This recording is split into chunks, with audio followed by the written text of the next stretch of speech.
Years ago, many years ago, in fact, 1972, I was sitting at my desk at about 4:30 in the morning at the headquarters of the Commander-in-Chief of the United States Pacific Fleet, arranging the information that had come in over the last 24 hours into a logical order so that we could prepare a briefing for the Admiral and his staff, which would take place later that morning.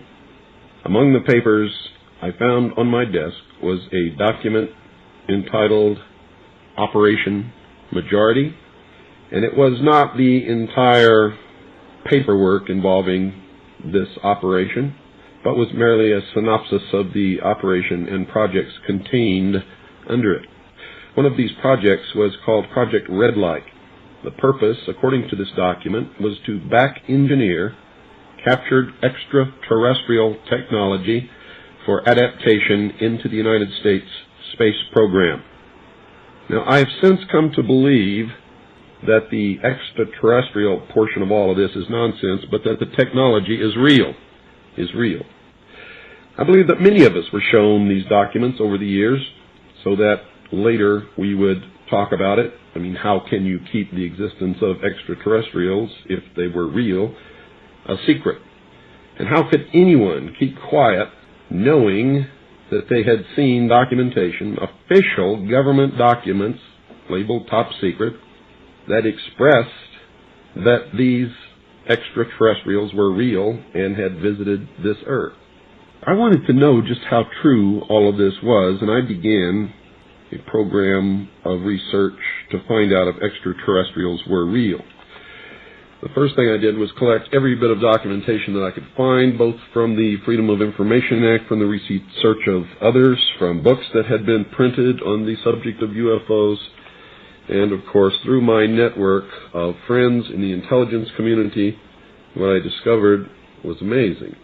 What I discovered, ladies and gentlemen, is that there has been a plan in existence since about 1917, and probably before that, to create an artificial extraterrestrial threat to this earth in order to create a one-world totalitarian socialist government.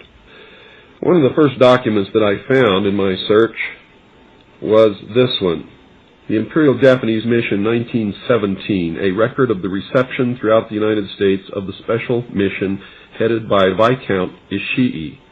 And when the Imperial Japanese Mission was in New York City, they had a dinner, and some pretty famous people spoke at this dinner.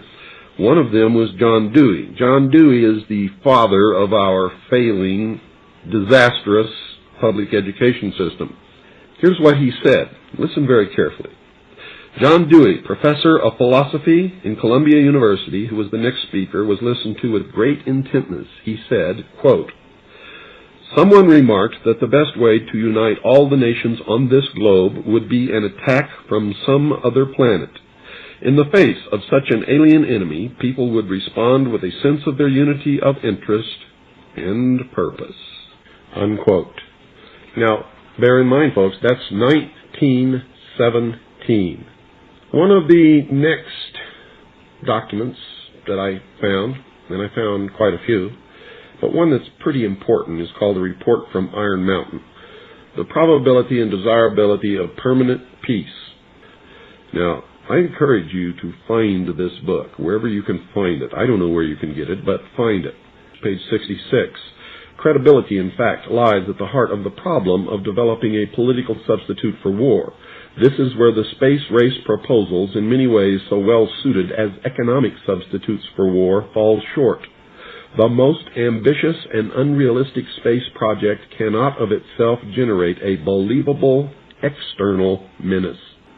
It has been hotly argued that such a menace would offer the last best hope of peace, etc., by uniting mankind against the danger of destruction by creatures from other planets or from outer space. Experiments have been proposed to test the credibility of an out-of-our-world invasion threat. And it continues on another page.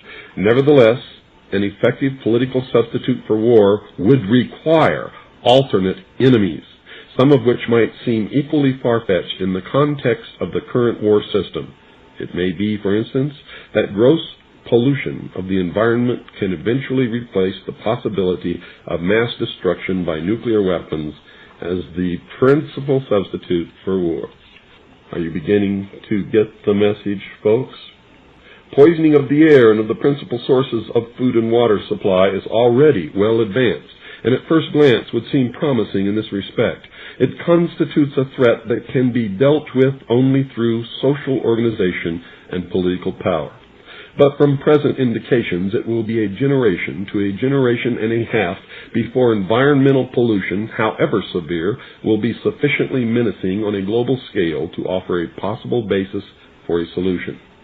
However unlikely some of the possible alternate enemies we have mentioned may seem, we must emphasize that one must be found of credible quality and magnitude if a transition to peace is ever to come about without social disintegration. It is more probable, in our judgment, that such a threat will have to be invented rather than developed from unknown conditions. Ladies and gentlemen, they have created so many alternate enemies in order to bring about their one-world totalitarian socialist state that we don't know which enemy to believe is real or is false, or whether to just toss them all out on their ears. And I think that that is probably going to be the best solution. Disarmament is no accident. All of these bills in Congress to take away our weapons is no accident. The intentional environmental pollution of our lakes, rivers, streams, oceans, forests, everything is no accident, as you just heard. These things were planned many, many years ago. All the bombardment of the public with movies about flying saucers in the 50s, right after the United Nations Treaty was signed and the UN Participation Act was pushed through Congress, and all of the incidents since that have convinced the majority of the American people that flying saucers are real and extraterrestrials exist, and that flying saucers are from an extraterrestrial origin. This is being promulgated in many ways, by television commercials, in the movies, in the newspapers, by creating incidents either real or imagined. I believe, because of my research and because of the extensive documentation that I've found and that is in my book, that this whole scenario has been created to give us an artificial alien threat from outer space. During the Reagan administration, he made 6 speeches, specifically talked about a threat from outer space by some other species from some other planet. 6, ladies and gentlemen.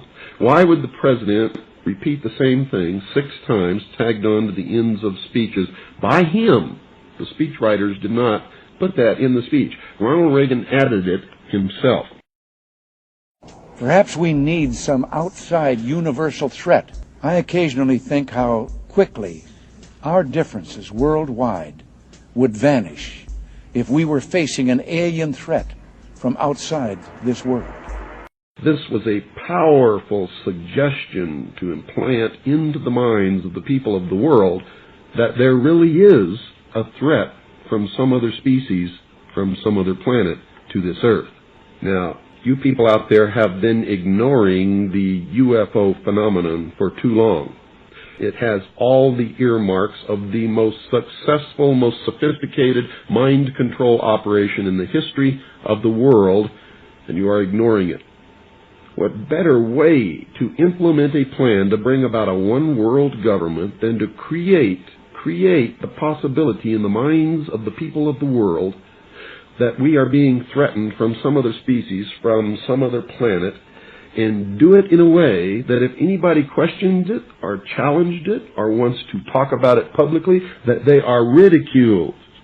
And the ultimate goal is to make the earth look very small, to present the people of the world with an external threat to this earth, a superior race from some other planet, vastly superior to us in intellect, philosophy, and technology, in order to cause the dissolution of nation-states, the dissolution of all existing religions, and the formation of the world totalitarian socialist government.